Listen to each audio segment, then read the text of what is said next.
talk about your health. Living a primal lifestyle. You know, we have Tom from Tampa on the phone. Hey, Tom. Good morning. It's bright and early now, huh? Hey, Paige. Good. Hi, How you guys doing, Nico? Doing great. Good. Hey, your newsletter's outstanding, man. I'm telling you, man, it is outstanding. And so is the Primal Edge. I love that stuff. I'd never be without it. I mean, I've been on it now 3-4 months, man. I mean, it's just, I can't get over how good I feel. Primal Edge is, people are raving about it. People who are trying it, they know because you can feel it. Would not be without it. Call now, toll free at 1-877-927-6648.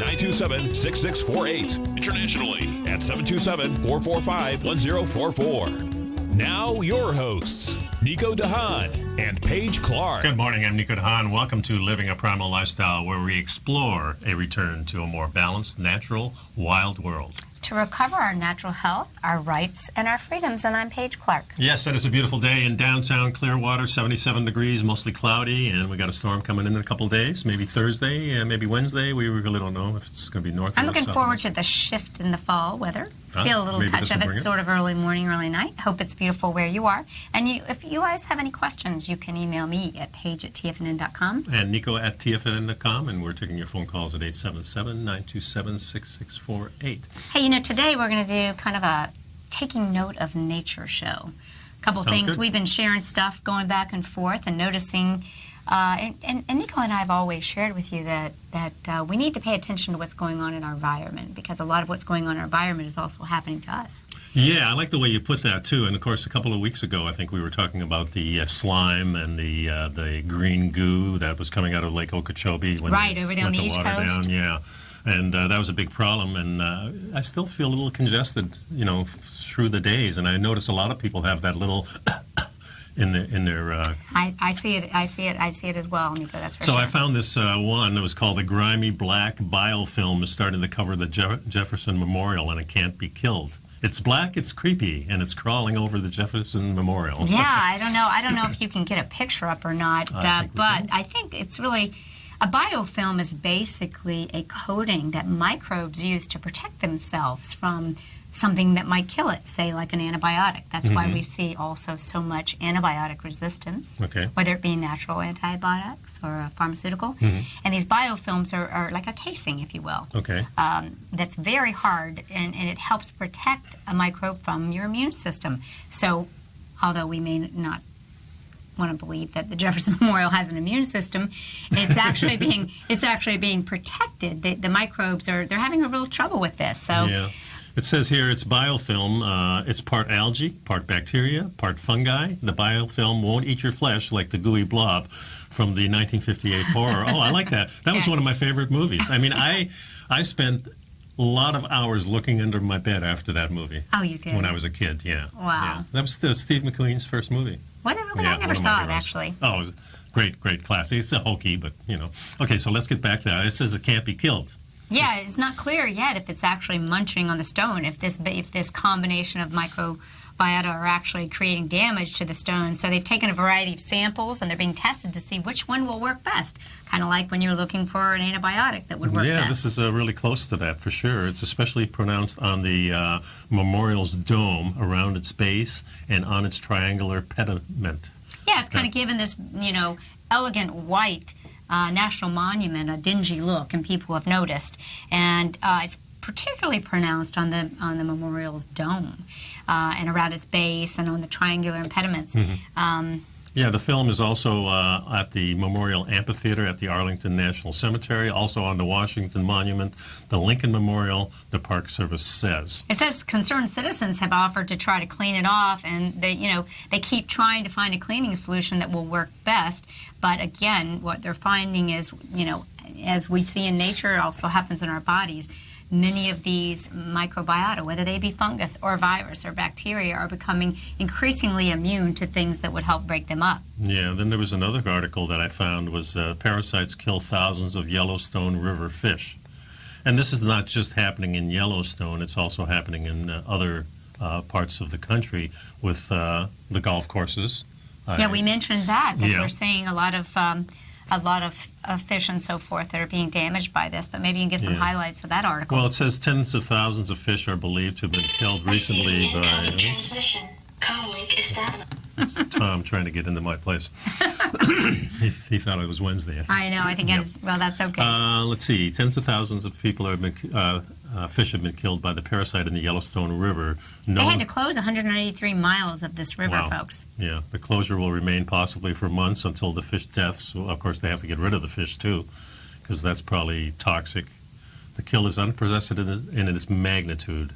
I don't know if they've ever seen this before, but this is. Let me see if I can find. I can't really find anything that says what the causes of this are. But let's see what it says here. The parasite causes fish to contract fatal kidney disease and die. So it's a parasite that's in the water. Andrea Jones said the disease has a mortality rate as high as 90%.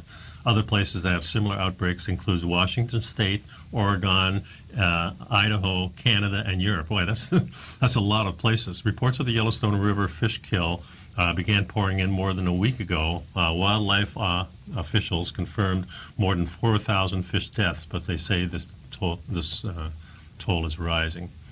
So. Well, we have to be concerned with what we're seeing. So we've been talking about this overgrowth that we've seen, and then we're seeing fish kills. And I think we see these things, and I get fearful that we become desensitized to it, And I think that's why I wanted us to be aware of what's happening. And this kind of brought me, you were posting some things on Facebook, and I saw about snow already in August, if you can believe that. Well, yeah, because there was snow, of course, a couple of weeks ago in Anchorage. But I talked to Tom O'Brien. He says up there, and August 15th is pretty common for it to be snowing up there. Mm-hmm. Of course, we had snow in Lake Louise in Canada, several places in Canada, a couple places in northern Michigan, northern Ontario. So the snow is coming early, I think, and we've kind of been predicting this when we talk about the sun going into its little dormant stage of the grand minimum again, which happens about every 200 years. Sometimes the 400-year cycle is a little bit more. If you go back to the 1600s, it was quite extensive, where the 1800 was called the Little Ice Age, but it wasn't that bad.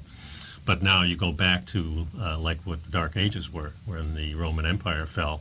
And that was a huge couple of hundred years of really cold. Yeah, cold, and a lot of parasites. And this is the reason we brought this up, is these parasites that are being seen is another indication that the sun is going into a different phase.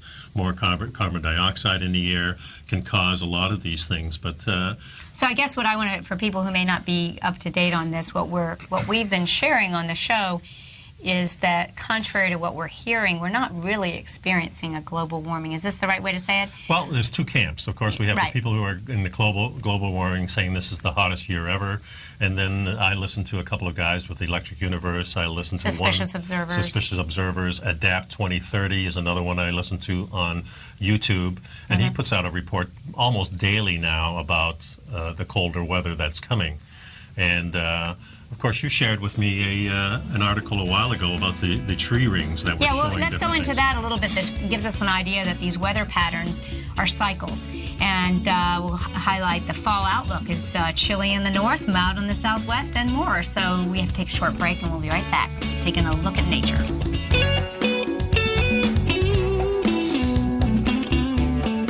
Hey, so welcome back. And we're taking note of nature today, and we stumbled along some stuff that has to do with what's going on in nature. We've noticed we've had some overgrowth in some areas. We've had some water pollution with fungus, and we've got fungus growing on the memorial. And what's going on with our weather? We constantly are hearing that we have all these global warming threats, and then yet we hear interesting information from experts that talk about the fact that we're actually entering a cooling stage. And I really am starting to pay real close attention to the stuff that you share about that. Well, the John Casey, who was a former head of the Weather Service here in the United States, had brought out a book a couple of years ago, and another book before that, talking about the grand minimum that's coming.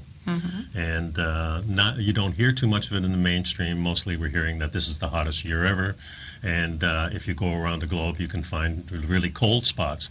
And how they're taking these measurements of what's the hottest year ever. Are they doing the water? And where are they doing the water? Are they doing 2,000 feet down? Or are they doing it on the surface? How do you actually know what's happening? I mean, we have weather stations all over the place, but if you average those out, I'm not sure you get a clear picture at all. Right, exactly. So just to kind of, before we go on to some other things, we found this forecast. Yeah, the fall season will feature cooler than average temperatures across the northern tier of the U.S., but September will be cooler than average across the central U.S. and warmer than average down here in the southeast. Yeah, now this is based on the weak La Nina, which is the warm ocean temperatures that in the North Pacific. Yeah, so we're starting to just switch over to the La Nina from the La Nino, I guess it is. And that means that warm water that's in that central Pacific is starting to cool down, and we can see that if you look at some of the sites. But here we have the above average around LA and Las Vegas, but in the central of the country and in Canada, we're going to have below average temperatures and pretty average on the East Coast, it says here. That's for the September forecast. Yeah, September forecast. Now we have also an October-November outlook, which I'll scroll down to, which is below average for the northern part of the United States and near or slightly average for the rest of the nation. Northeast, warmer than average. Southeast, slightly warmer than average. North Central, cooler than average. Plains, near, slightly warmer than average. This is almost confusing. Slightly, this is cooler. Right. Yeah. But the indications are, we can hear all of these things, but I find it very interesting when we're seeing advanced snow coming in. And I don't know that it's important whether or not we have global cooling or we're entering a grand solar minimum. But I find that very fascinating because I found this article, and maybe you can pull it up so they can see the picture. It's called Evidence of an Ancient Solar Storm is Locked Up in Tree Rings.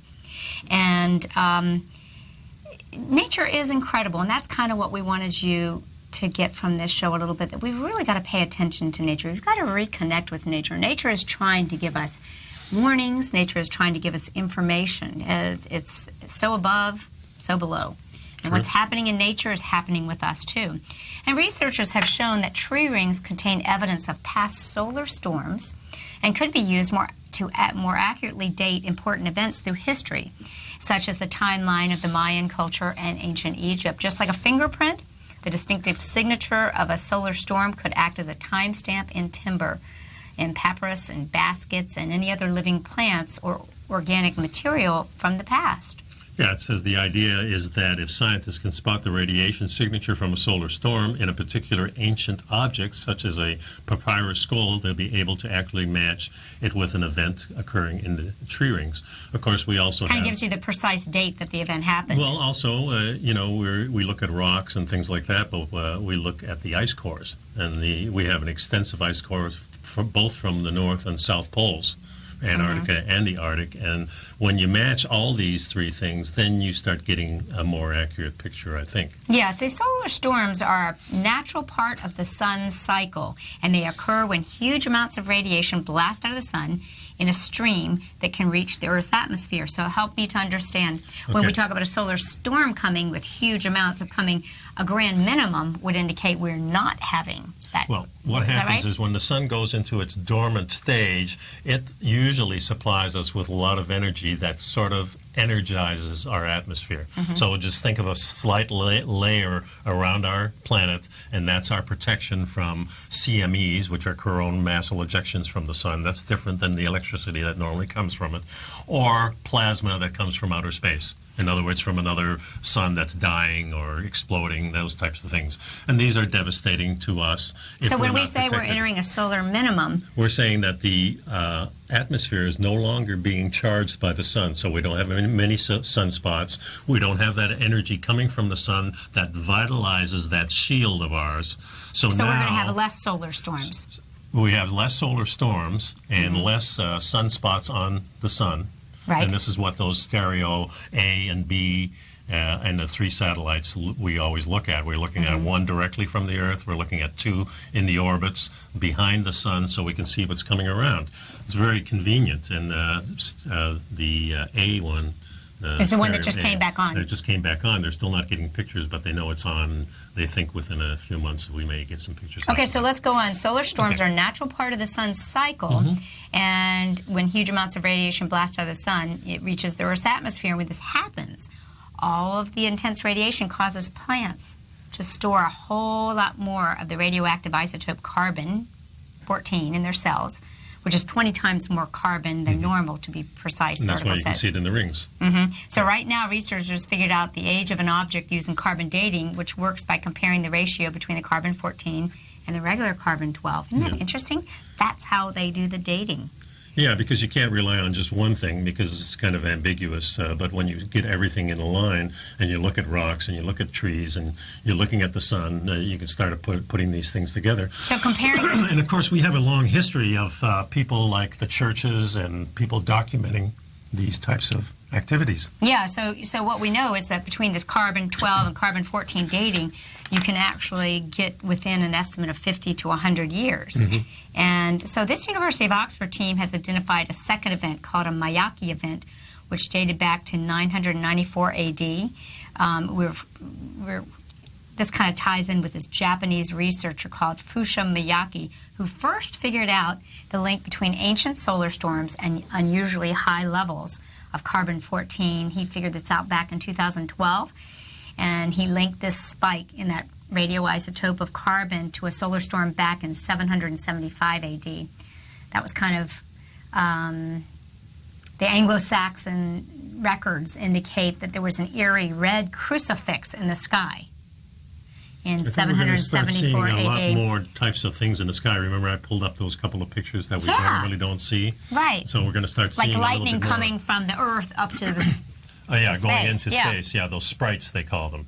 So there's a lot of interesting things that we probably will see, and whether we'll see the plasma man, the little figure that's standing up like this with the bow legs. That's drawn all over caves all over the world. Yeah, on every continent they have these little pictographs, and of course, I think when we first saw those things, we thought, well, that's cute, a picture of somebody just raising their hands, but somebody in the physics realm realized these people were trying to communicate something that was going on in the world at that time. So people have been paying attention to what's happening in nature for a long time, and maybe it's time we start reconnecting and paying attention to nature. Yeah, we'll be right back. The number here is 877-927-6648. And welcome back, folks. And I'd like to remind you to pick up some Primal Edge. This is our supplement that we recommend to you. It's something that we've been doing for about a year now, and it's really, really probably the best type of vitamin mineral supplement you can get. It's liquid, it's ionic based, so it's cell ready, and you absorb 100% of what you're taking, so it's good stuff. And also pick up our Health Signals newsletter, and I have a special one coming out next week about marijuana and hemp and all.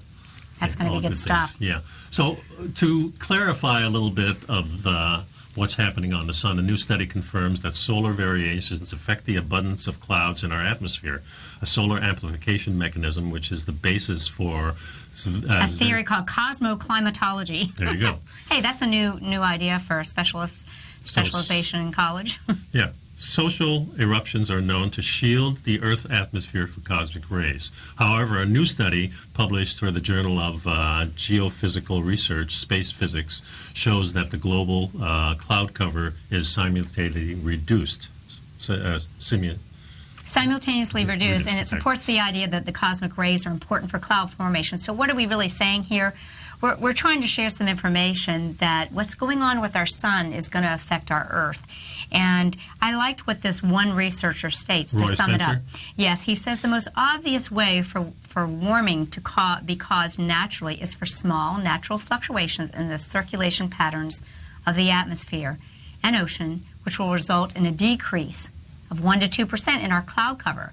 Clouds are the Earth's sunshade, and if cloud cover changes for any reason, you have global warming or global cooling. That's right. We've been talking about going back and forth. So and this is a chart here I'd like to go, and it starts from about 1600 all the way up to 2005, and it shows you the sunspot activity and the temperature anomaly. So here you can see around 1600s it started getting cooler and cooler and cooler, less sunspots. Through the 1700s. Yeah, and this was called the modern minimum. The reason they called it the modern minimum, there was a couple in the 1600s who were watching the sun and counting the sunspots, and they noticed that during this time the sunspots got less and less and less, and hence that's actually the whole 1700s. That's the 1700s. Okay, so it started in the 1600s. It was declining through the whole 1600s. A couple hundred years, yeah. Right. Now this is the little ice age in the 1800s, where it was the Thames River was frozen. Right. In the summertime.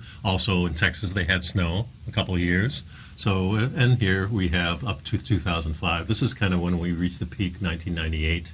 Now it's going down, and this is continuing. So the projection is that we will continue in a downtrend that will mimic one of these two grand minimums. Correct? With a quiet sun on the horizon, we expect more clouds and more cooling. Some scientists are predicting solar cycle 25, which is the one we just started in, will be less active than the current solar 124. So this was written just before this. Other scientists are not sure. So it says we could be on the cusp of the next grand minimum. Only time will validate this assumption. Yeah. So we just want to share that, like so many things that we share, what you hear in the news may or may not be the truth.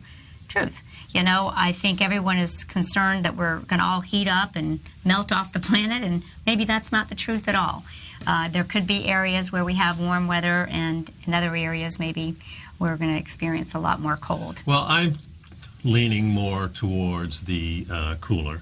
I have another thing I'm trying to get up here, which trying to find the name of it, the heartbeat of the sun. That's it right here. And this has some other charts on it that may add to the confusion or actually might clear things up here a little bit.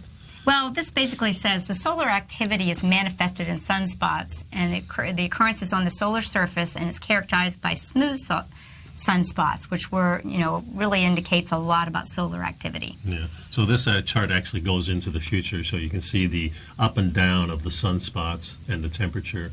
One being, I don't know which is which on here. Does it say? That's the amplitude, and that's the calendar year. Okay. And these are plotting. Well, this looks like this might be over our heads for this show. But no, I don't think so. Here we're about here right now. So 2016, and we're showing that actually the sunspots are going down, and this is the trend they say is going down. The sunspots are going down. Right.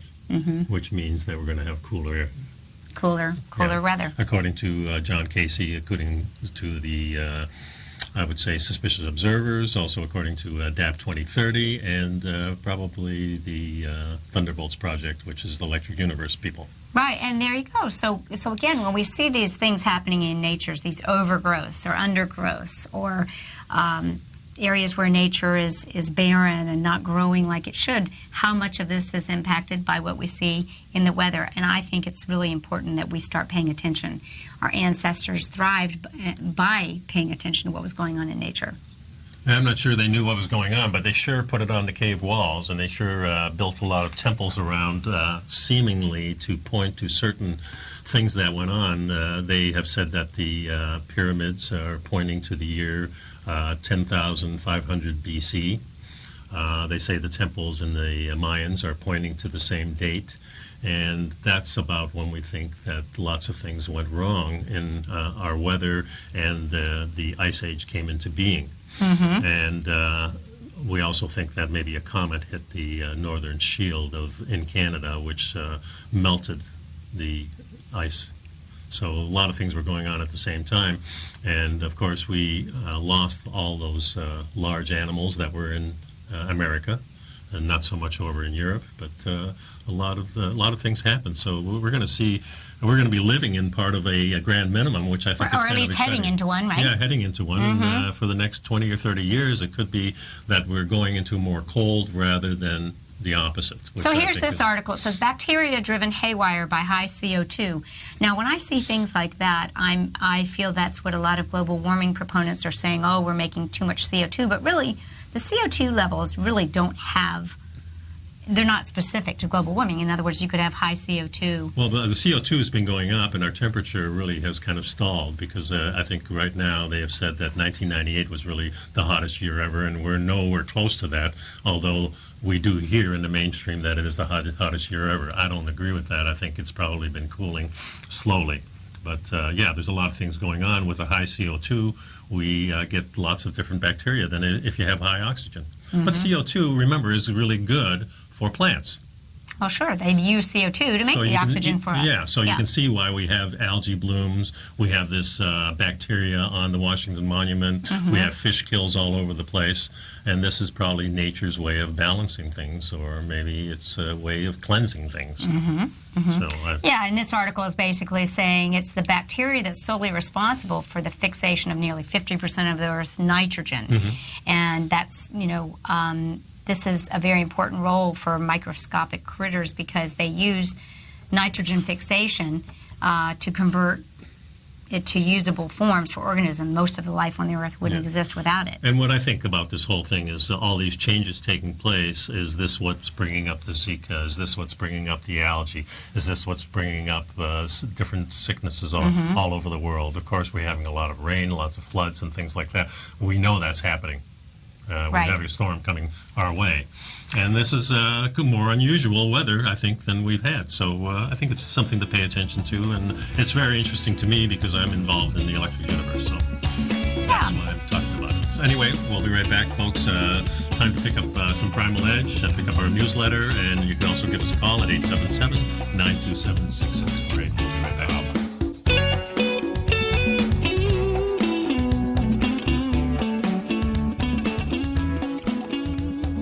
And Nico, let's take a look at this article that we were talking about regarding bacteria-driven haywire by high CO2. And I already began in the article explaining that the microorganisms that work to produce take in the nitrogen. It's very important for our environment.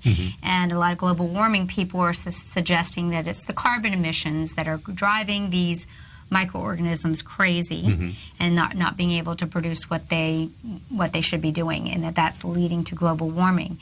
And those, again, the focus is on the emissions, and I'm sure it is affecting, but how much of it is potentially what's going on with the sun and the solar issues? The final impacts to ocean health could come in the form of either widely available nitrogen during the blooming periods, which could tend to enhance the proliferation of other microbial life, or regions of nitrogen desertification. I guess that's less. It's a kind of ocean nitrogen whiplash that can be very harmful to health in the oceans, and of course to us too. Well, what we're seeing is these researchers are suggesting that the changes we're seeing is not going to make way for a return to normal with what's going on. It's actually hinting that the impacts to oceans' health from our rapidly increasing CO2, and again, the question is it emissions or is it some bigger solar event? And that these CO2 spikes would be long-lasting and perhaps irreparable over anything but very long timescales. Yet more evidence is emerging that the best thing to do is to avoid a major CO2 spike altogether by cutting human carbon emissions to zero as swiftly as possible. So the reason I wanted to mention that is it actually the human emissions that are causing this, or is it this bigger shift that we're seeing? Well, I remember years ago we used to talk about carbon monoxide coming from our cars. Right. Now we're talking about carbon dioxide coming from the cars. Where's the switch? I mean, it's still carbon monoxide coming from the cars. And that's what's, I guess, raising the CO2 level. But, there's been lots of times in history when volcanoes have been rampant where the CO2 has gone up and global warming hasn't hit. So, there's a lot of strange things happening. We notice a lot more storms, a lot more lightning. And I found an article here that lightning risk is much higher for animals than it is for humans. Of course, probably a lot more animals around. But if you're a hoofed animal and you got 4 legs on the ground, that is a problem right there. Because, well, this makes me think, just trying to pull this together, we're just trying to brainstorm a little bit here. Brainstorm. If the lightning is a way of getting electrical charge. Remember how we always talk about we need to be grounded to the earth so we can receive the electrical charge? Well, the lightning is how the earth gets its electrical charge, filling it with electrons so that then we can receive them. Yeah, it comes from the earth to... At first, we always thought it was coming from the sky to the ground, but it actually starts in the ground and goes up to the sky. Very interesting thing. That is very interesting. But one of the safety things is if there's lightning around, the closer your legs are together, the less chance you have being struck. Did you know that? Wow. We'll see who would know to do that, though, because lightning strikes. And, I mean, how would you know, oops, here comes a lightning strike, put my legs together. But why is that? Because then you don't have the two opposing poles. Oh. Okay. Yeah, and that's why animals with 4 legs are much more susceptible. In fact, that's so interesting. Yeah, let me give a little introduction and you can give a little more information. But this was an article that came out of DW.com. And why is the lightning rich much higher for animals? And how could hundreds of animals have died in a single lightning storm that happened in Norway recently? And they were talking with the head of a high-voltage lab to try and figure out what happened. And they said that there were hundreds of reindeer that had been discovered dead in Norway's a certain plateau after local thunderstorms. And the leading authority at the time of publication says that the animals were struck and killed by lightning. And alternative theories suggest death could have come from some type of previous disease or perhaps due to the shock resulting from a nearby lightning strike. But so they consulted with an expert, and he explained that lightning usually has several points of contact, and you may have different strike points in a radius of, say, half a mile. That may explain why the group of animals all died, but that's unusual. Well, cattle, for example, are very sensitive to lightning strikes. A little mouse, not so much because it doesn't have that much volume. Cattle's a large animal, has 4 hooves on the ground, so has more contact points. So those contact points are important. It says if the electrical conductivity of the ground isn't good, the current will flow very tightly to the surface. Well, then I say, well, why isn't the electric conductivity as good? Yeah, there are 2 different kinds of risk. If a bear is walking on all 4 legs, it'll take higher step voltages, but the risk is being a little bit lower. If he's standing upright, the risk is a step voltage is lower, but the risk of being direct hit is higher, because he's 2.5 meters tall. Well, that's what we've always been told, you know, the higher you are from the ground. That's why running towards a tree, which is what horses seem to do. If they're in a field, sometimes they'll go to a tree, right? Yeah. And that actually is why horses oftentimes get struck by lightning. My dad always told me, you go on the ground and you ball yourself up into a little ball. Well, yeah, that's definitely probably what should happen.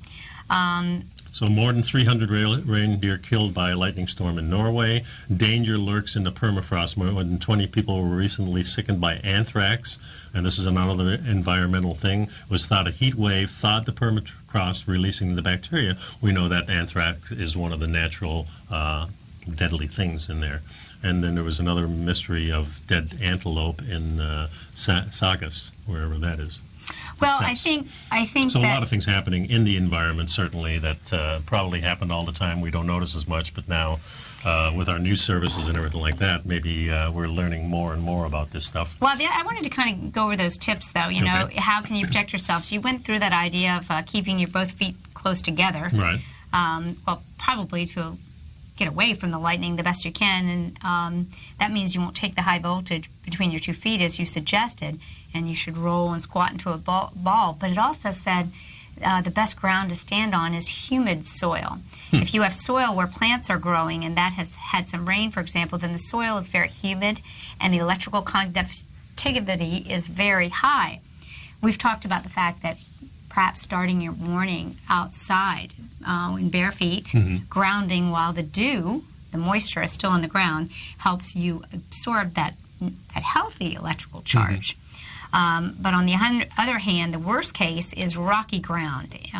For example, in that particular plateau in Norway, it was filled with rocks and hills, and that rocky ground may have had a very low conductivity. Yes, so, imagine going into a field and you see 300-400 reindeer all dead. What a tragedy. I know, that is so sad. But again, you know, perhaps there's just some things electrically in the atmosphere, in the soil, in our world, in our temperatures, in our rains, in our heat. All of the things that are happening in nature are things we need to pay attention to. Yep. And I realize that we get going so busy that we're often not paying attention. And you said something on a show recently about the birds. Yeah. And that when you used to travel, I don't know if you were going down to the Keys or Yeah, you were we going were down down to the the Keys, yeah. Everglades, you said there used to be just That was gazillions of back in the birds. 50s, yeah. And- Thousands. Like a Tarzan movie, I always say that. It's, Yeah, it used to be like yeah, everywhere. now it's... We don't see so many Yeah. birds, and No, we it's hear not. about our birds. I have more up here. Birds being affected by electricity and what's going on in the weather. Okay, we got another segment coming up, so stick around, folks, and we'll be right back. Pick up some Primal Edge, pick up our Health Signals newsletter. Got a great one coming out for you. And you can Be still right call back. us. Yeah, 877-927-66 for you. Welcome back, folks. We're talking about things from the environment, and here we have an edible food packaging made from milk proteins. At a grocery store, most meats and breads and all these foods that we have. They're all wrapped in these toxic plastic, and again, we're talking about petroleum-based products Right. that leach chemicals. Water bottles are probably one of The the worst worst, things yeah. that we could be having. Right. I used to say don't drink the tap water, and actually believe now it's better to have a great water structuring filtration system that removes the handful of chemicals relatively compared to the 24,000 that you get in plastics. So this is good news, Nico. I thought of it first might not be good news, but if you say Yeah. it's good news, let's deconstruct a little bit. The the protein-based films are powerful oxygen blockers that help prevent food spoilage when used in packaging. Yeah, because spoiled food is just one issue. Current food packaging, as I mentioned, is mostly petroleum-based, and it's not sustainable, and it's using chemicals. Just as we know we shouldn't drink water that's in plastic bottles over and over again, when our food is wrapped in this plastic, why would we not think that our food will be absorbing these toxic petrochemicals? Now, can this food wrapping be spoiled themselves? Well, I don't know yet. I don't know if that. So let's find out. To create an all-around better packaging solution, these people, the Department of Agriculture, are developing this environmental-friendly film made of the milk protein casein. The casein-based films are up to 500 times better than plastic at keeping oxygen, and oxygen is what causes spoilage away from the food. And because they are derived from milk, they are biodegradable, sustainable, and edible. Some commercially available edible packaging varieties are already in the market, but these ones that are available now are made of starch, which is more porous and allows oxygen to seep through into the micro holes. These milk-based packaging, however, have smaller pores and can thus create a tighter network that keeps oxygen out. Now, when it talks about being edible, because it's probably heated and everything, I wouldn't think that a heated milk protein would be good, but I think anytime we can decrease our reliance on petroleum-based plastics. That I agree with. I think putting edible on it could be a problem. If you look at the picture, I don't know if people can see it on the telestrator, it really does look very similar to the plastic we're used to seeing. Yeah, it does. After a few additional improvements, it looks similar to it, but it is less stretchy and is better at blocking the oxygen. And it does say it's edible and made entirely of proteins. Nutritious additives such as vitamin probiotics and nutraceuticals could be added in the future. Doesn't have much taste, the researchers say, but flavors could be added. I don't know if it's necessary to eat it, but the fact that it's biodegradable, I think, is an attractive thing. It says the applications are endless. And they're currently testing applications such as single-serve edible food wrappers. And, just think about the reduction in our food, landfills, and so forth. If it's a double-edged food-based. swords. I don't get it too. I think there's a lot of ways we can protect our food rather than just this. But It says they predict that this milk-based casein protein film will be on store shelves within 3 years. I just wonder if they're going to be sending this to Haiti, and when people were starving, now we can send them the whole package. You can eat the package too. That's just what I envision. I don't think it's the great big thing. They can be sprayed onto food, so you can see. But the food they're talking about too is the cereals and the bars and when all you these stop things, to think of all the wrappings that we have, you could really see why something that might be edible, biodegradable, Might be non-harmful better, would be better. Hey, I want to just say, someone asked us, is autism a man-made affliction? And it's our opinion, my personal opinion, Nico and I talked about it on the break, that yes, autism is. It's kind of like the straw that breaks the camel's back. I think so too. And, we know that there are vaccines that cause autism. I believe. That's my opinion from the research I've done. But it's a multifactorial thing. It's not just one thing. And people have, it's those people that can't, Disinfect their food? or no, detoxify. So that's it for the show, guys. We'll see you next Thanks for time. sticking around. Take care. You're watching Tiger TV.